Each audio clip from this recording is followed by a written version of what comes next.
নমস্কাৰ সকলোকে। সৰু ল'ৰা ছোৱালীবিলাকে চোবাই খাব পৰা হোৱাৰ পিছত এই চেৱাই ৰেচিপিটো কেনেকৈ বনাই খাব পাৰি সেইটো আপোনালোকৰ লগত এবাৰ শ্বেয়াৰ কৰোঁ বুলি ভাবিলোঁ।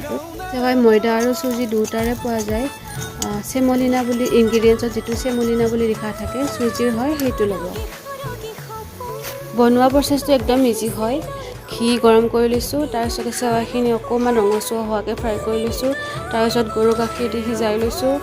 অকণমান কিচমিচ তিয়াই থৈছিলোঁ সেইখিনি দিছোঁ। সৰু সৰুকৈ কাটি কেনে কাজুও দিব পাৰি।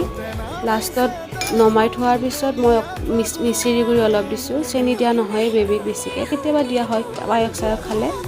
তাৰপিছত ঠাণ্ডা হোৱাৰ পিছত তাক খাবলৈ দি দিছোঁ।